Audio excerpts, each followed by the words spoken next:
need to know how to activate them. I'm gonna wash my face. We essentially have two branches of our autonomic nervous system, the sympathetic nervous system, and the parasympathetic. What are you watching about the nervous system?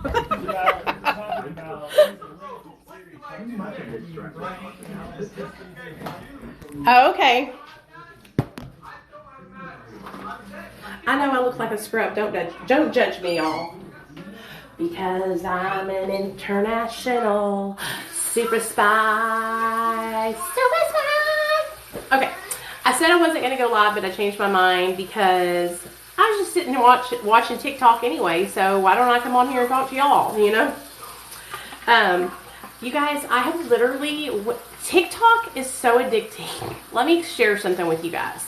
Before I created a TikTok account, I never came on to TikTok. I didn't have an account. And even when I first started my TikTok account, I didn't really get on here a lot, right? Well, baby, all that's out the window. It has totally changed because I am so, like, invested in people's stories on here. Like, I'm invested, you know, in watching people. And so, it's so crazy. Girl, I missed my flight. Did I not tell y'all about that? I made a video about it, Tracy. I didn't even go to, I missed my flight. So, the whole purpose of me flying to California was to go, to do a company, we were having a company party, like a company beach day. And, that Friday morning, I went to the airport, and I got there about an hour and 15 minutes early because the airport that I was flying out from is Little Rock Airport, so it's super small, and I've never had a problem. All the times that I've flown in the last year, I haven't had a problem, you know, getting my ticket or getting my baggage checked and all that kind of stuff. And so I got there and I went straight to get in the line because I knew I had to get my baggage done. And I was in that line for an hour and a half and my flight flew off. It was gone. And you know that they will not refund us, even though it was their bad because they were short-staffed. Because when I got up to the front of the line finally, the lady was like, "Oh, I'm sorry, you're going to have to rebook because your flight's already took off," you know? And the only other flight that was available didn't fly out until 8 o'clock that night. And I was there at 7 o'clock in the morning. So I was like, man, fuck that. I just got pissed. I got pissed. Okay? I could have flown out later on that evening, but I got angry and I left. Because one thing that you guys might not know about me is that I have when I get mad, it takes a lot to get me to that point, but when I do get to that point, it ain't good. And so that's what happened to me in the airport in front of everybody. And I was kind of embarrassed because I was showing my ass. You know what I'm saying? So, my husband hates when I do that too. Like sometimes whenever we're all out, something will happen or I have to get crunk with somebody and he hates it when I do that. But it's like, I'm not going to let people just treat me any certain way. But anyway, yeah, that's what happened. I missed my flight. Totally missed it. Whew.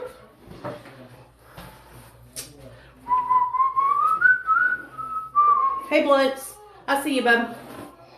How are you doing?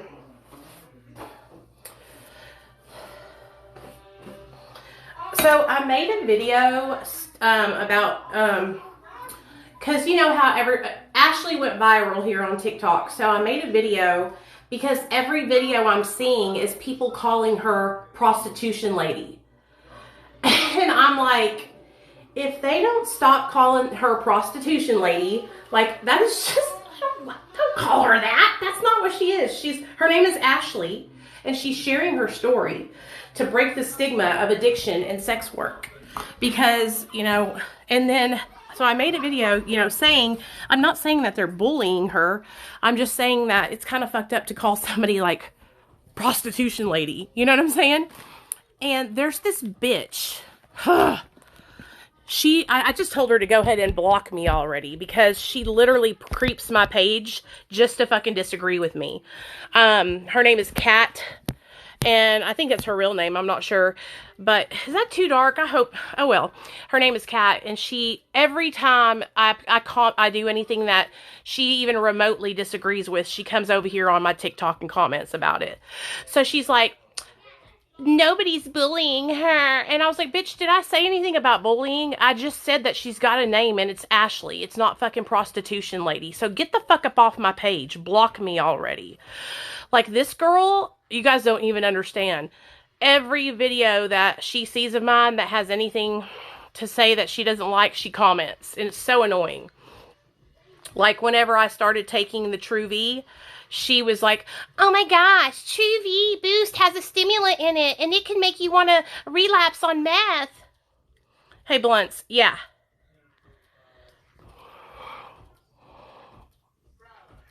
Hey, Dee Dee, what's up, girl?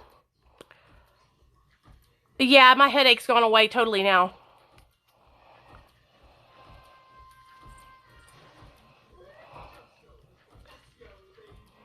That dumb cat bitch.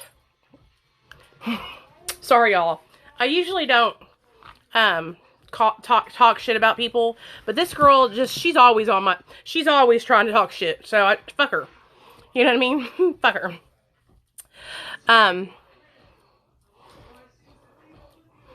Hey, High Life is great. What's up?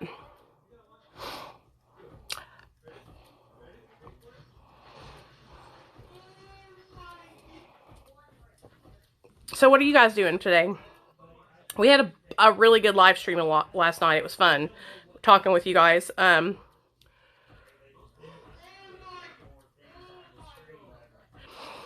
Okay, so let's talk about me. Okay, I just want to talk to you guys about something. Okay, I'm in my spare bedroom. I know it's kind of dark in here. I'm sorry. I am super fucking laid back. Like, I don't give anybody a hard time. I don't comment mean stuff on people's pages. I don't try to bully people or hurt anyone's feeling. Like, I'm just super chill, and I'm really supportive. Like, I support everyone's recovery, you know?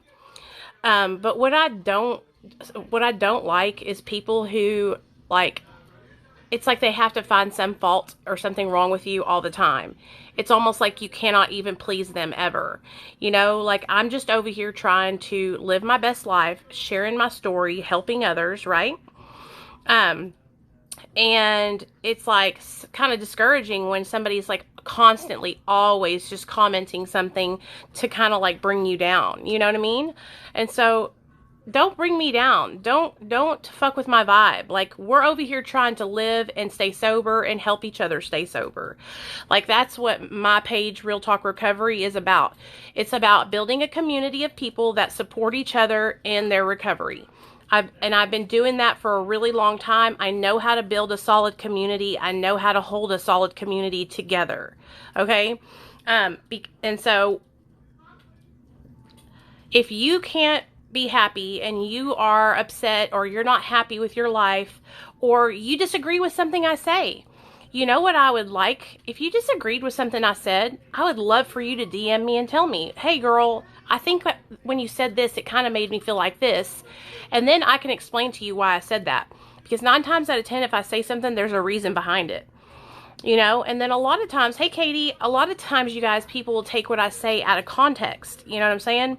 And so context is everything. Like, for instance, I'll use my my birth story, sharing about giving birth when I was pregnant, when I was high pregnant. People took my story out of context and put it like I was trying to be, like I was proud of the fact that I was high on drugs when I gave birth to my son. Do you know what I'm saying? Which is like, I don't know any person, excuse me, my boobs are sweating. I don't know any person, right, that would be proud of being high on drugs when they gave birth to their son. And then if you do any kind of investigation here on my account, you will see the love for my son and how important he is to me. And so it's not even a second guess to know that it hurts me and pains me to be able to have to share with you guys that I was high when I gave birth. It hurts my heart to even have to say those words. Do you know what I'm saying? It makes me sad that I have to even admit that.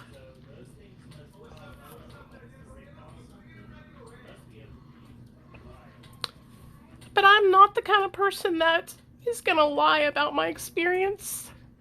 And I try to share it truthfully to help other women. That's the only reason why. Because honestly, you guys, with all the hate and judgment I get from people about that situation, I would have rather just kept it to myself. Do you know what I'm saying? Like, it would have been easier for me to keep that information to myself than to share it. You know what I'm saying? So, and you know what? I was watching, there's this girl here on TikTok. Her screen name is like Skya, SKYYA 13, I think, or 23. And she was sharing on her TikTok that she watched my videos and it helped her to be able to share about giving up custody of her kids because she was addicted to drugs. And that's exactly the reason why I want to help people. You know, I want to tell my story because I don't want you ladies to be ashamed of what happened. You know what I mean?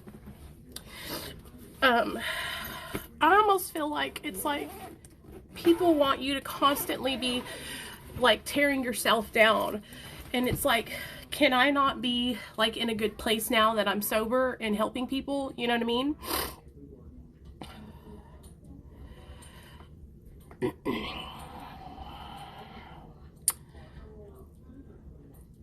Oh, thanks, Sissy. Hey, Nat. What's up, girl? Hey, Nat, how are you doing on your MAT, girl?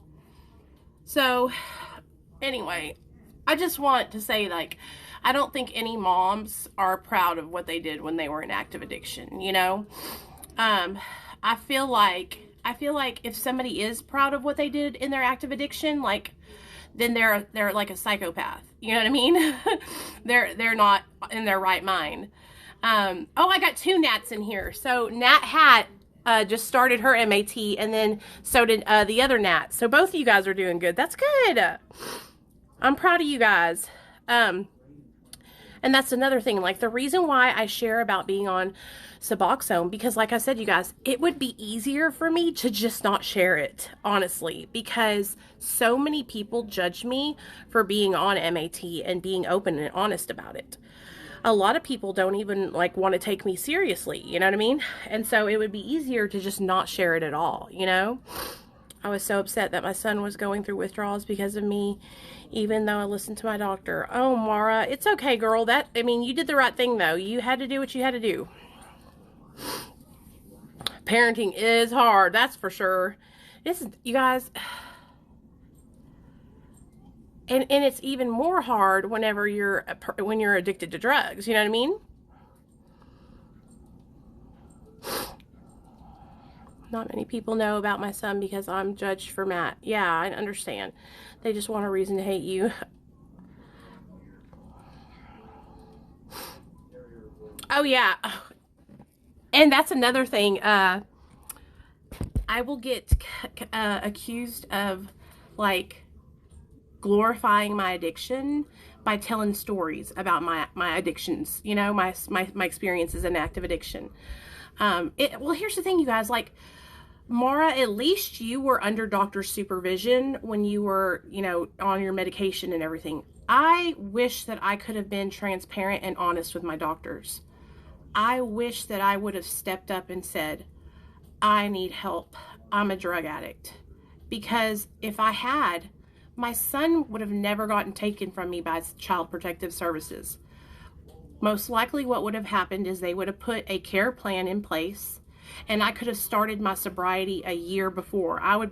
If I had talked to my doctor and been honest, I would have been sober in 2014 instead of 2015. You know what I mean? What's really, really annoying when being judged for Matt, we can all go cold turkey. Yeah, so it's staying sober. That's the hard part. Right, exactly. So that's what I try to explain to people. Like, it's not, the reason we get on MAT is not because we can't go through withdrawal. It's the part of maintaining the sobriety after the withdrawal. And if you are clear-minded enough to think, hey, I am going to relapse. And that's what happened to me. I had 30 days sober, and I was like, my doctor sat me down, amazing doctor, and he was like, what is different about this time, right? And I told him, well, you know, I had my son. And he goes, but you got your son taken away from you because you were getting high. So what's different about this time? And I couldn't answer his question because I didn't know what was going to be different, and I didn't know if I was going to be able to stay sober. And that's why I chose to get on Suboxone. And it's given me like my life back. And I have a stable life. I have a full-time job. I get to help people. And I'm not ashamed to be on MAT. You know what I'm saying? But a lot of people don't understand that, you guys. And that's because they think that addiction is just like a moral failing, and it's a switch that you can just turn on and turn off. If it was that easy, we would have all gotten sober a long time ago. You know what I'm saying? If addiction was just something that we could just make it change, we would have gotten sober, and we wouldn't even be having the problems we were having.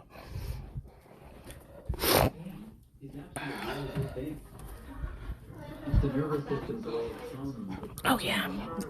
Well, you know, the reason I haven't relapsed, honestly, you guys, is because I'm on MAT, and because they hold me accountable. You know what I mean? If I didn't have my MAT clinic, I don't know if I would be sober. So let me put y'all right there. See if that'll hold you. Hey, yeah.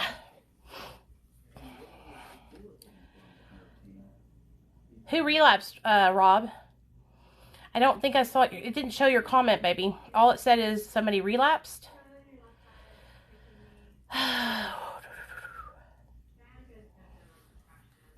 Taylor, you know what? I was thinking about that too. When you say that, that's crazy. Because we are the future. Those of us who are on MAT and who are thriving and who have figured out a different way to get sober and change our life, we are the future. You're correct about that. What we're doing is what the gold standard for treatment now is. Sorry, I'm trying to get situated to where I'm comfortable, you guys. Okay. Right. I'm in my son's room because, of course, he's in my room. I think I saw somebody talking about their boyfriend relapsed. Listen, okay, if your boyfriend relapsed, are you in recovery? Y'all, my boobs sweat so bad, so sorry I had to do that. When you got like quadruple D's, like, it's just like is what it is. You know what I mean? So I think somebody was asking about, hey, Paula, how to help somebody that relapsed. So, okay. So first and foremost, okay, if you want to help somebody, they have to want the help first, okay? So what you need to do is you need to sit down with that person, and you need to have a come to Jesus meeting with them, right? Like a straight up, face to face, I am here to support you and help you, and I'm willing to, you know, help you find resources. I'm willing to stand by you through this hard time, but if you're not willing to take my help, then I can't do anything for you, you know? And so the sad thing about it is that whenever my husband relapsed, there was a point in that year's time, because he was relapsing off and on for all of 2020 damn near, where he was like, what if I don't want to be sober? Do you know what it's like to have like your significant other who you're married to and y'all both got sober together telling you that they don't want to be sober? What if I don't want to be sober? And I had to like differentiate between, is this the drugs talking or is this him, you know? And so luckily it was the drugs talking, okay? But I had to let him go through his process of fucking falling off. You know what I mean? Because it was like a nightmare. It was a nightmare. Because he would get sober for a little bit, and then I would get my hopes up, and I would be so excited that everything was going to be okay, and then he would fall off again, you know? And so it was hard. It's really hard. If he's addicted to opiates, you could see if he's, you know, open to trying Suboxone or methadone.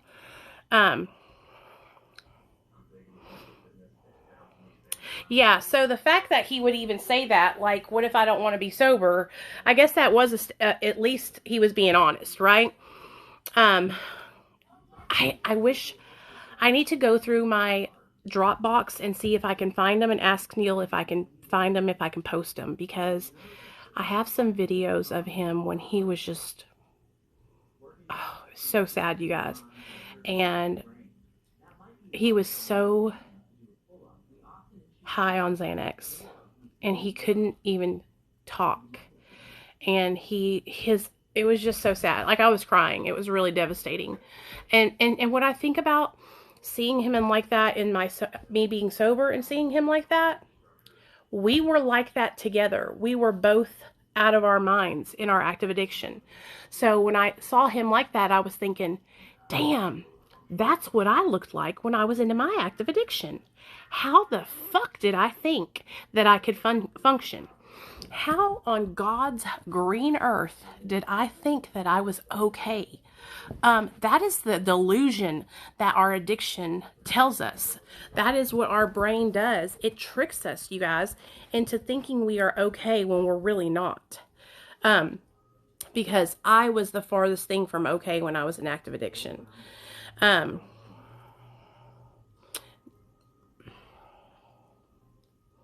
My addiction really got out of control when I started injecting. If I had never started injecting, I think it would have taken a lot longer for my addiction to progress. But when I started injecting, it was over. Game over. It was really fucked up. Oh yeah, my son has never seen me high.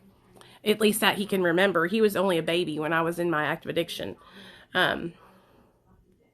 But he knows me, you know, somebody commented, I took the video down because it pissed me off so bad. Somebody commented and said, you fried your son's brain. And so I took a video of him like talking and everything. And I was like, no, motherfucker, God protected my son from me. You know, I'm very fortunate that my son is 100% healthy and happy and has no birth defects, nothing wrong with him. No learning disabilities, nothing.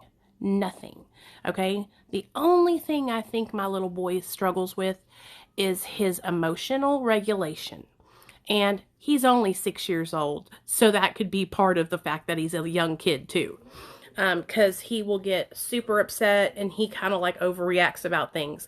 Or it could be because his mom overreacts about things and he just takes after me. You know what I mean? But people comment shit like that. You know, there was this one lady. Did y'all see the lady that commented last night? Why would someone inject drugs into their neck? I don't do drugs. I don't understand. Honestly, because it's so close to your heart. Okay. So when you're shooting up, it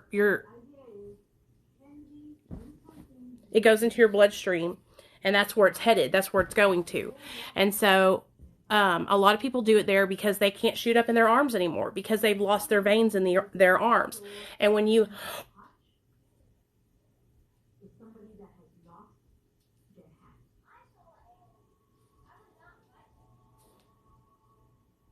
yeah, sorry about that. When you take your thumb and put it inside your mouth and blow, it'll pop out that vein right here. And, it's just easy because it's a big ass fucking vein. Sorry, y'all, but that's the truth. When you're in your active addiction and you're using a needle, what happens is you become desperate because a lot of the times, because of injecting over and over and over again in the same spot, your veins will start to collapse and you'll start to build like scar tissue up in those places.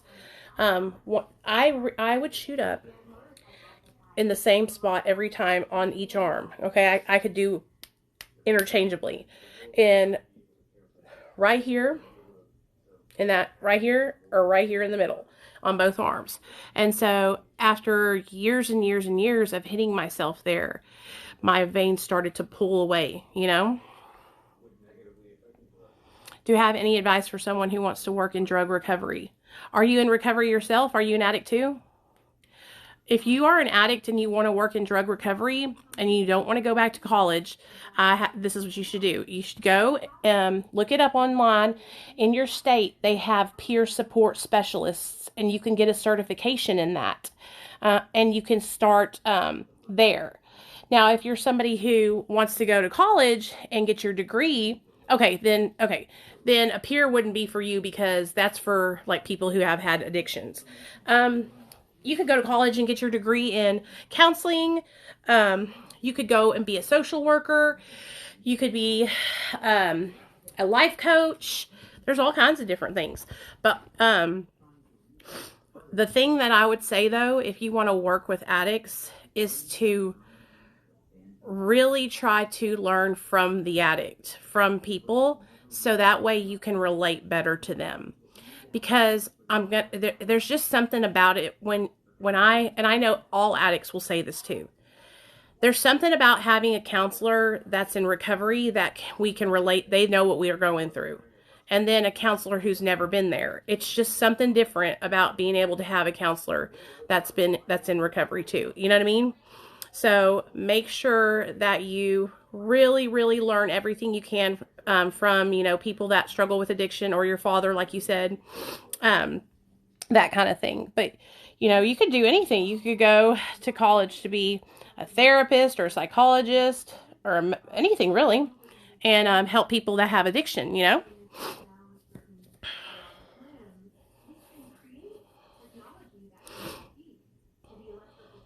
Sorry, I have psoriasis in my ears and I'm picking it. You know what I mean? Hey, Lou. I think when people work with other people, when people work in the addiction field, like, I feel like it takes a special kind of person to work in the field of addiction. Somebody that has been personally affected by addiction, like because of their family, or that is an addict, because there's a level of compassion and understanding that has to come with being someone who works with addicts. I see so many people who get on a high horse, and I think somebody had said become a nurse. I've had some of the worst experiences with nurses who look down their nose at drug addicts. And so if you do become a nurse, I hope you don't become one of those nurses. You know what I mean? I have a really good friend, though. I had to wean myself off subs because the doctor's refused. Oh, Katie, that sucks. Usually, here's what I always say. Like, if a doctor doesn't want to taper you off, I feel like there's always a reason behind that, unless they're just like an evil doctor. Were you able to maintain sobriety? Were you stable? Did you have a job? Did you have your kids back? Like, was there a lot of drama going on in your life? I think a lot of times that people who their doctors refuse to taper them, there's a reason why they don't want to taper them, because they're, not doing well. It's not hard at all when we're clean, Sandra. It's easy when we're clean. It's when we're not clean that life is hard. Like, when my husband and I are both sober, we are chilling. You know what I mean? We're chilling and we get along really good, and we both work full-time jobs, and we both do really well, So, hey, baby girl.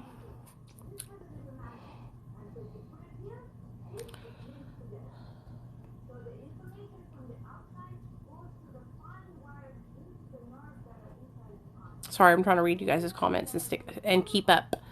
So your dose was 0.5 the entire 4 years I was on them. Did you tell them that you were not taking the whole 8 milligrams? if a doctor won't taper you, it might be because they don't know how. Okay, that's also a problem. There's a lot of doctors out there that don't know how to prescribe medication, prescribe buprenorphine, and they don't know how to help somebody taper off of it. Can you believe that? So, yeah. Hey, Kayla. Yeah, we're self-pay here too. I mean, my doctors are so cool though. Like, of course, if I was like relapsing, you guys, if I was smoking pot or relapsing, they wouldn't want me to taper because they don't think that that's good. You know what I mean? If you're sitting there and you're smoking weed and taking benzos and, doing all this extra stuff, then of course they're not going to want to taper you. You know what I mean? But my doctor, because I've stayed sober and I've had my, I've stayed sober and I've been stable, they had no issues with tapering me. In fact, when I started saying, hey, I want to taper, he was like, okay, let's sit down. We're going to make a plan. And the great thing about it, he said, we can always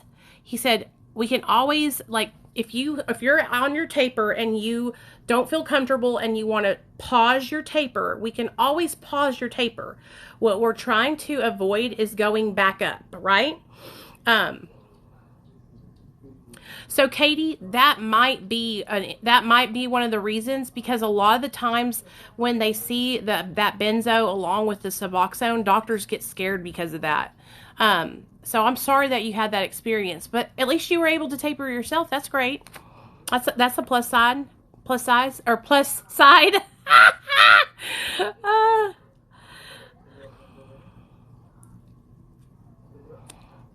I'm on 3 strips a day, and it seems like a lot. Hey, Kayla. So, Kayla, a lot of people get up to 3 strips a day, and I think what happens is, and I'll tell you from experience with people that are getting prescribed at our clinic, is that they come in and they're in really bad withdrawal, and so we start them out, dosing them 2 milligrams at a time until they get stable. And a lot of the times they get to like 12 milligrams and they're still having really bad withdrawal symptoms, and so they go up until they hit 24. But then once they stabilize, that 24 milligrams is no longer needed. You know what I mean? So if you feel like you don't need it, then just tell your doctor, and you could probably just do, like you said, two 8 milligram strips, one in the morning, one in the evening. I'll tell you guys what I have found out since I have been on Suboxone. 2 milligrams of Suboxone is right at the cusp where you start kind of like not having the full effect, right? Like where it doesn't last all day. Like if I don't split my dose, 1 milligram in the morning, 1 milligram in the evening, like I can tell by the afternoon, I'm not in withdrawal, but I can just tell that like it's wearing off. You know what I'm saying? And so when you start going lower like that, then you start to, the medication starts to get like it's not as effective. But if you need to be on 24 milligrams, don't look at it as like a negative thing. Just look at it from the point of view that, that's what's holding you right now. And as you stay sober and as you work on your sobriety, then you can come down lower, So I don't like to say things like it's too much or it's high. And I'm trying to get away from saying like I'm only on 2 milligrams, because I don't want anyone else to feel like I'm shaming them for their amount of the dose that they're on. And so I'm trying to learn how to just say like I'm on 2 milligrams. You know what I mean? Now, if you guys can you can take this information and do with it what you want. But in my experience with Suboxone, less is more. The more I was on, the worse I felt. When I was on 12 milligrams, I felt tired all the time. I felt like I had no motivation. I had constipation issues, no sex drive. Now that I'm on 2 milligrams, oh my God, I have to tell you all this. The other night, I got horny without having to like try to get horny. Like I was laying in the bed with my husband and I was like, baby, baby, baby, baby.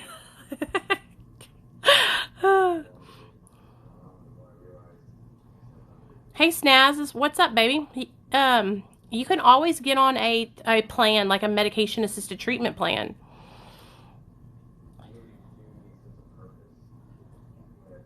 Oh, how long until I'm off Suboxone?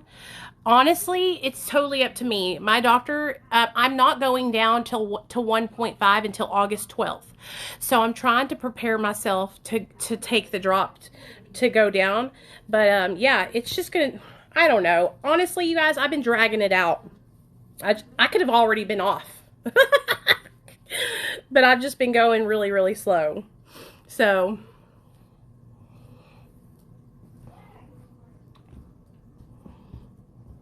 you have no idea. After like 4 years of not having any kind of libido, it's really nice to be able to naturally feel that way. You know what I mean? Because it's like our bodies are meant to feel that, and then when we don't, it sucks. Yeah, I'm going to be, because here's the thing, okay? Like, sometimes I even think about it like this. I think, like, so what if I'm on 2 milligrams for the rest of my life? You know what I mean? Like, oh well, it's helping me. And if I have to be like that, so be it. I'd rather be on Suboxone, you guys, and be alive than be off of it and be dead. Dave from the 80s does blow with alcohol. That's a really bad combination. I mean, but anyways, cocaine is a hell of a drug. You need to go to detox, especially if you have a really bad alcohol problem. Get into detox, get into a residential program, and then get into therapy. And look at me, Dave from the 80s, saying you only do blow and alcohol. Baby, that's a bad combo, and that ain't just an only. That's some severe shit. Look at me. If you had came in here and said I only smoke weed, then I might understand saying only. But honey, cocaine is no joke.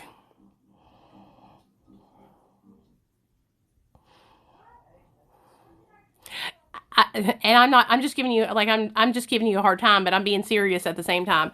I get calls all the time and they're like, well, I'm just da da da da. And I'm like, what do you mean you're just? I had a little old man call me tonight, y'all. He was like 75 and he said, I think I'm going to cold turkey off Xanax. And he was taking 1 milligram of Xanax a day, right? And I was like, whoa, wait a second. You're gonna what? Oh, I'm gonna cold turkey off Xanax. I said, no, you're not. No, you do not need to do that. Well, I only take two 1 milligram or 2 1 milligram pills at night. And I was like, only? And he's been taking them for 17 years. I was like, no.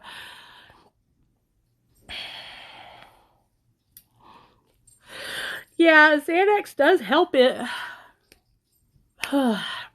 But you're just going to have to go through it. Or if you can't get through it and you're unsuccessful getting through the withdrawal and you have like chronic pain issues, like I said, you can always get on something like Suboxone or methadone. I always tell people, like, if they're trying to get off of pain pills, try to get off of them, and if they don't get off of them, then try something different. There's nothing wrong with needing help. You know what I mean? A lot of people are on pain pills and unhappy with being on them. And I think what happens is you get to a point where the pain pills are no longer giving you the same relief that they were giving you, right? And so when you aren't getting that same relief anymore, then it's like, what's the point of taking them, right? And so if you're struggling, you don't have to struggle by yourself, okay? In fact, how long have you been taking pain pills? Snaz 8084. How long have you been taking pain pills? Are they prescribed to you? And how many do you take a day? Yeah, I've considered going on Sublocade, but I'm only on 2 milligrams of Suboxone, so my doctor said I can't go on it.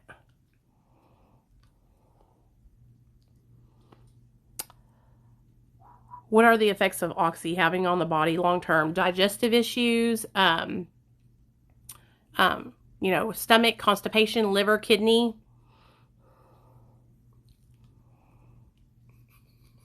Sylvia, nice to meet you too, girl.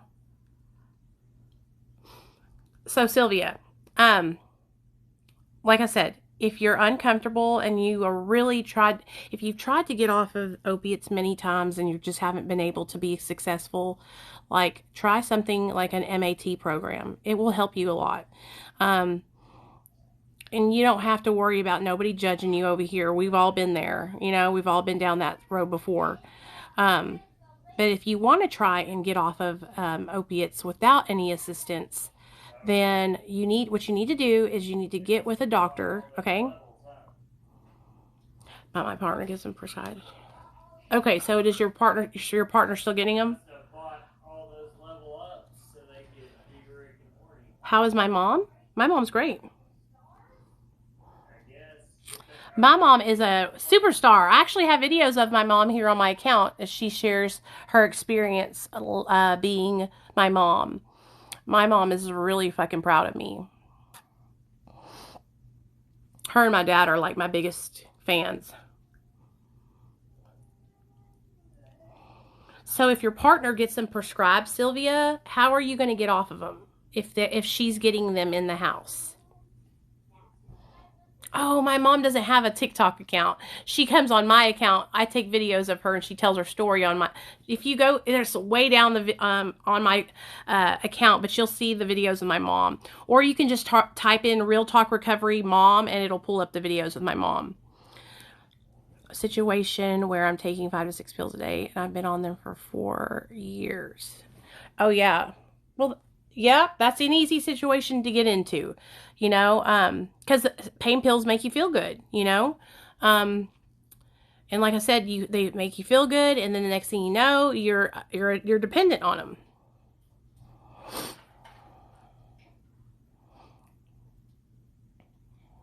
And so if you need the medication for pain, then you can always switch from pain pills onto Suboxone or methadone. I don't know what state you're in, Sylvia, but if you want to DM me, I'll try to help you find resources in your area that can help you either transition onto an MAT program or help you with tapering off of the meds that you're on now. Yeah, I'm very fortunate. My mom, I've been sober for almost 6 years, and so I think it was probably a little rocky at the beginning, but me and my mom are super duper close and we talk. Like I was just over at my parents' house this weekend because my dad had his 65th birthday. And my family is so proud of me, you guys. Like honestly, it's the best thing in the whole wide world because that's all I ever wanted to be able to do was make my parents proud. You know what I mean? Oh, you sound like you're having depersonalization. Is that what it's called?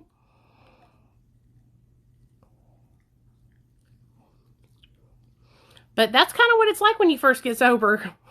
It's like everything is just, life is just going and you're just part of it. So it's normal. I went through the same thing, honey. It was hard for me to even talk in public because I would stutter on my words and shit. Try meditating and some kind of deep breathing and maybe even get into some therapy. That could help. You guys have to understand something, okay? When you abuse drugs for years and years and years of your life, when you get sober, it's a transition, okay? It's really, your body is going through major changes, all right? Your body has become so used to drugs and alcohol, and then you're ripping that away. So what you have always used to function is no longer there,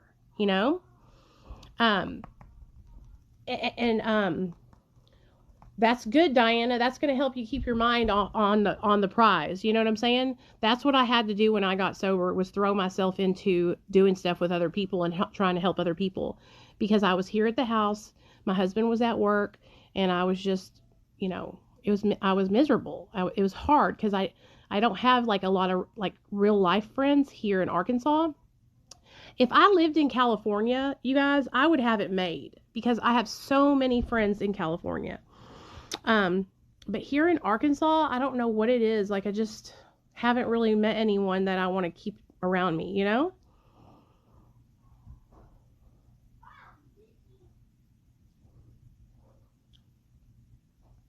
Have you went to the doctor and had any kind of mental health evaluations? I love you too, girl. I appreciate you for helping me help others. It helps me. When you guys share my videos and let people know that we do these live streams, like, it's not just helping them, it's helping me too. Because whenever I get to sit here and share about my recovery and share about what works for me, it helps me. Hey, Ann, what's up, girl? Where you been? Have you been working? Oh.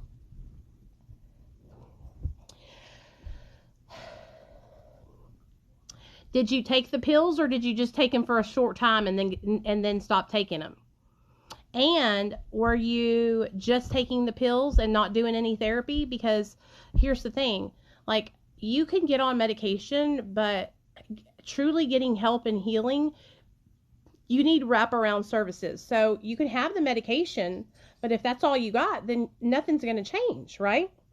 You got to add some kind of therapeutic services into that whole thing.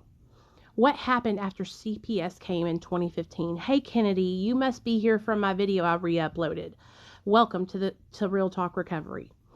So in 2015, it was July 2nd of 2015, 2 days before my son's first birthday. Child Protective Services had come knocking on my door. They had come about 2 or 3 times, but I just didn't answer the door because I either was so high that I didn't hear them, or I wasn't home. Okay.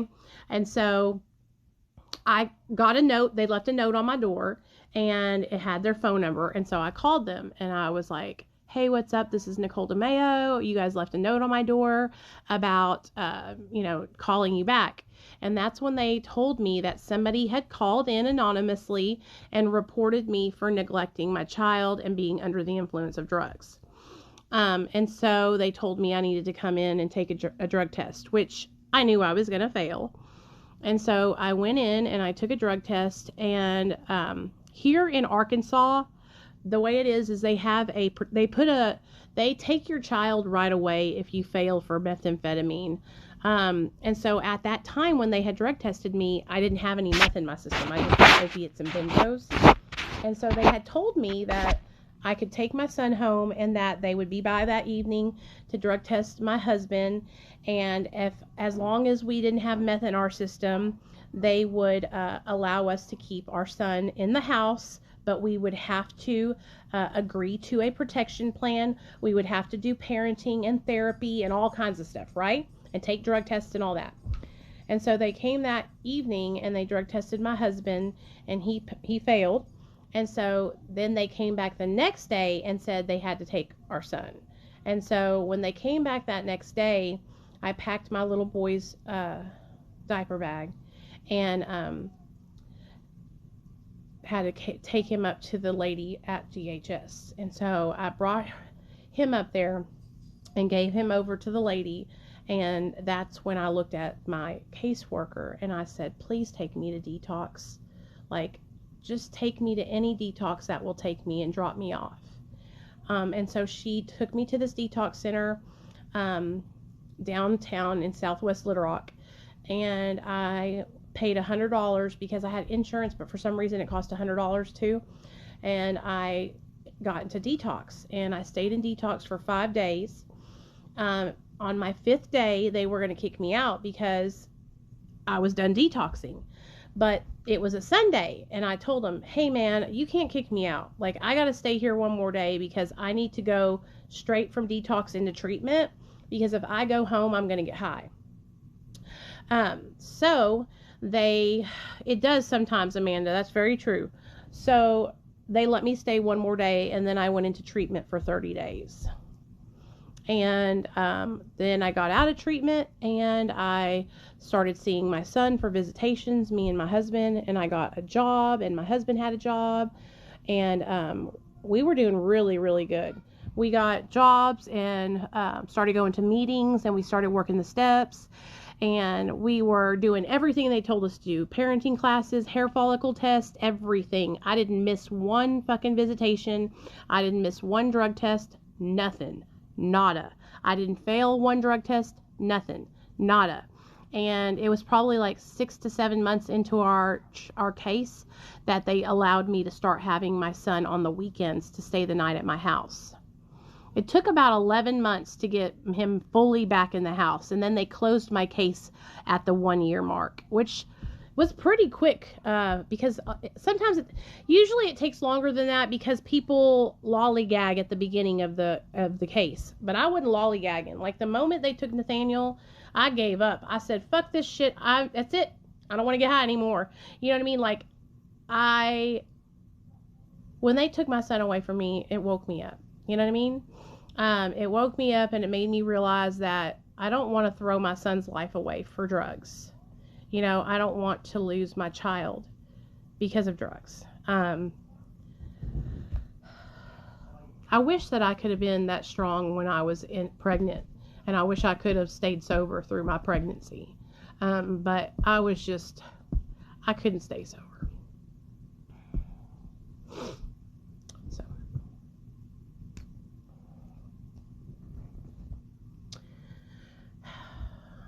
And the thing about addiction is, like,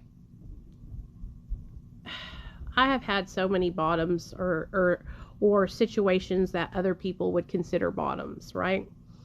I've been to prison. I've caught hepatitis C. I've wrecked vehicles. I've hurt loved ones. I've stole, lied, and cheated. Got my kid taken away, all kinds of stuff. So, yeah. Every time my family thought I got to my bottom, they were like, damn, she's going lower. You know what I mean? Yeah, it's totally normal to have a resentment with CPS, and I was very angry, especially because of the circumstances. So, the person who called Child Protective Services on me was my buddy that I got high with, was my friend that I shot dope with, my friend that I smoked crack with, who also had a daughter who was like 6 or 7 years old. And so it was just kind of ironic to me how she called Child Protective Services on me and got my kid taken away. And here she was out there shooting meth, living her best life, toting her kid around with her everywhere she went to get high. And so I was real pissed. I used to fantasize that I drove my car through her apartment window. I used to dream about seeing her in Kroger and wanting to punch her fucking teeth out of her head. Me and my husband would pass her on the interstate and flip her off and blow the horn. Like, we were pissed because it was a bitch that we got high with. And that's the thing that is all fucked up about the whole situation. Like, God delivered me and helped me get sober, but the whole situation was fucked up because the girl who called CPS on me wasn't doing it because she was doing it to help me. She was doing it out of spite to hurt me. And so, but you know what the greatest revenge is? The greatest revenge is me sitting here 6 years sober and her calling me to this day in active addiction. And I try to help her every time she calls. You could ask everybody in here. She's called me several times, and I've come on here and I update everybody about it. And I try to help her and offer her, supportive resources, but she won't even admit that she's still getting high, and she's literally blown out. I'm talking like calls me because she's hallucinating that her daughter is having sex with a man underneath her bed. And I had to go over to her apartment and look through her apartment and show her that there was nobody there. She pulled up her camera from her house. She has cameras in her house showing me footage on her phone of Nothing. Saying, see him right there? Can you see him right there? And there's no one there. No one there. Yeah, Tara. And yeah, Taylor. So you guys know she called me like 45 days ago, and they had taken her daughter, CPS did. And they took her daughter because she was having some like 15-year-old kid that she was being a foster parent for, which I can't believe her, you guys. I cannot believe her that the system would allow her to be a foster parent. Okay, this girl like is so mentally unstable and shot out on meth. There's no way. But she makes up these grandiose stories to me that she's a foster parent. Okay, and that she had this 15-year-old boy that she was fostering at her house, and she went to bed that night and he stole her truck. And then he came home and he was having a girlfriend on the couch with him giving him head, and she caught them, and then she was yelling at him and he called 911 and she got arrested. Okay? And so what I'm thinking happened is her daughter had some little boy over and was sneaking him in. They got caught. She got irate because she was all fucked up, and they called the law, and the law came and saw her that she was under the influence of methamphetamine and tweaked out of her mind, and they 5150'd her. They took her to a mental institution. She gets out of the mental institution and calls me and tells me that her daughter is in foster care. And I'm like, what the actual fuck? Hey, Red. And, so I don't even know what to believe. Like, there's no way that she's fostering kids. I mean, if she is, like, that just shows you. But but she did get her daughter back. In a month, she got her daughter back in her custody. And that's why I just don't trust the Child Protective Services system. Like, if they ever came to my house again, I would never allow them in my door. I wouldn't even fucking talk to them. I would call a lawyer right away. Right away.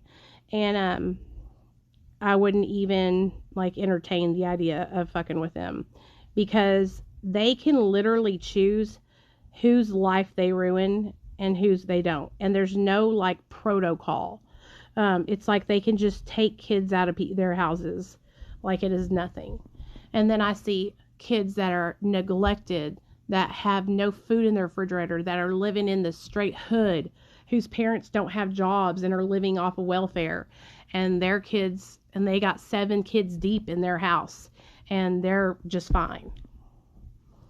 So I don't trust them. I know, right? It's literally insane to me, you guys. Literally insane. So that's why, I'm grateful to God for helping me get sober, but I'm not grateful to CPS or her, because I don't trust them. Like, I don't think CPS wasn't responsible for me getting my son back. They did nothing to help me. Okay? They did nothing to help me. The only thing that they did was demand that I jump through hoops. I jumped through every single hoop that they demanded me to jump through. They didn't give me supportive resources. They didn't help me get into therapy. They didn't help me with any kind of anything. Transportation, any kind of babysitting shit, any kind of like childcare, nothing. They did nothing for me, okay? I did everything. And I had to remind them when to come fucking drug test me. That's how ass backwards they were. They would forget to come drug test me and my husband because we were always sober when they drug tested us. So we weren't like a problem. And so, yeah. Yeah, it was a joke. And what I don't understand is, what about people who like don't know how to advocate for themselves? What do they do? What about people who maybe they can't read or they, I don't know, like, what about those kind of people who have kids and are really freaking just,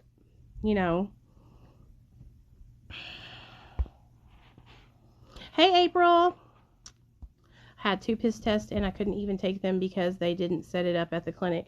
Yeah, so me and my husband would drive up there because we would have to take our drug test with our CPS, with our caseworker, and they would literally have us waiting in the lobby for 45 minutes to an hour because nobody wanted to give us our test.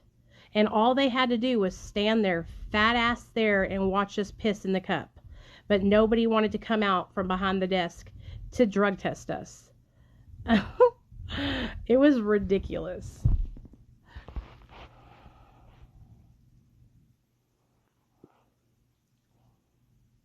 CBS makes the situation and the kids.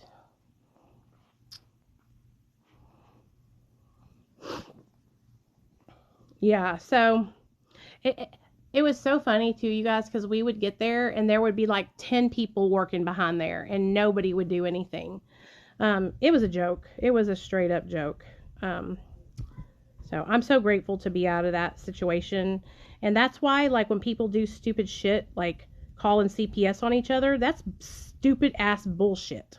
Like, when people do that, like, what the fuck are you thinking? Do you not understand how horrible it is? How horrible CPS is? Do you not understand? Like, you're literally putting... It's crazy to me, dude. It's crazy to me. Unless you have, like, rock solid proof of a child being, like, sexually abused or beaten to death, then keep your damn mouth shut. You know what I mean? Like, mind your business. I see people on here, like, threatening to call CPS on people. Oh, let me tell y'all this. I follow this girl on she goes by Nikki on here. I don't know what her real name is. Somebody called CPS on her, and, because she said she spanked her kid. She spanks her child. So they literally called CPS on her. She recorded CPS coming to her house. And they drug tested her, everything. Nothing was wrong. I could not believe it. Somebody from TikTok did that. Then, what about this, you guys? You know that guy, the most smartest here on TikTok, who used to make the videos about MS Ashy Cat? Somebody called and had him arrested on his warrants. Can you believe that? Somebody called and had him arrested on his warrants. Like, do you not have a life? Do you just sit at home all day long and watch people's TikToks and try to ruin people's lives? What about that girl, our exorcist? That girl who's the pharmacist who makes videos about people when she doesn't agree with their political views and doxes them. Oh, there's so many people on here that do stuff like that. Yeah, somebody called most smartest and got him arrested for his warrants. And they were like, he's in his active addiction and he said he wanted to get his warrants taken care of. Well, I don't think he meant he wanted to get arrested. Hey, Rochelle. You know? Yeah, that our exorcist girl is straight psycho. Yeah, psychopath. Ugh. I could never. Like, why would somebody do that? You know what I mean? Like, that's horrible. Horrible. Horrible. I would never, ever do that to somebody.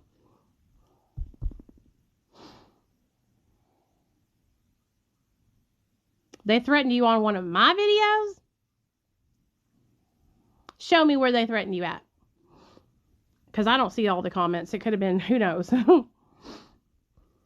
What were you commenting? What were y'all commenting back and forth for somebody to threaten you? Yeah, I don't deal well with people that do kind of that kind of stuff. You don't threaten me. Yeah, please tag me so I can see it. There's a lot of people who they just talk out the side of their necks, you guys, and it's like, and I also believe that a lot of people on here they're kids too. Like, and they don't think before they say things, or they just say shit. You know what I mean? But I'm talking about grown adults. That girl, what's her name? Her account is like Odin is watching. She's the one who called the law on Most Smartest and got him arrested for his warrant. Which is just so out of line. Like, you don't do that. You know what I mean? You don't do that. It's not your place, you know what I mean, to do that. But let's get back to the girl who they called CPS on here on TikTok. So her name's Nikki, and that she literally had just made a video about, she said she spanked her kids, like when they were bad, she'd give them spankings, and people called CPS on her.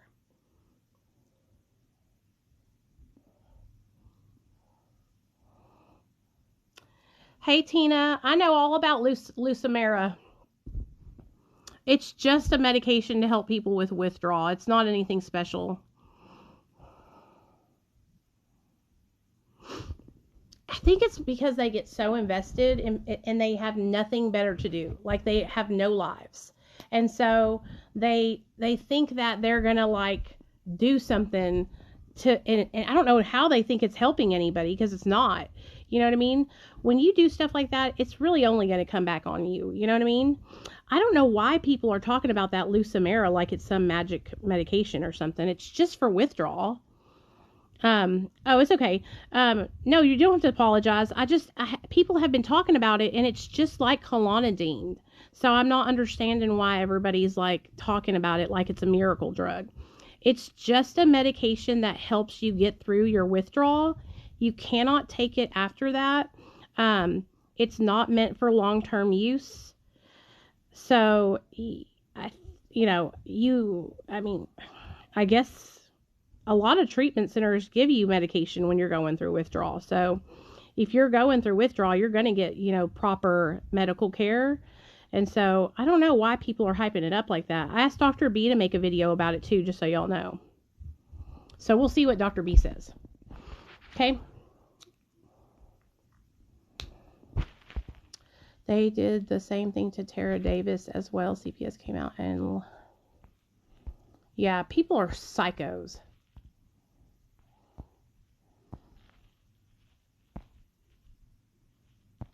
Hey, Tina, what you need to do is go to your doctor and have him give you a prescription for comfort medication. He can give you that. He can give you Clonidine. He can give you Zyprexa, gabapentin.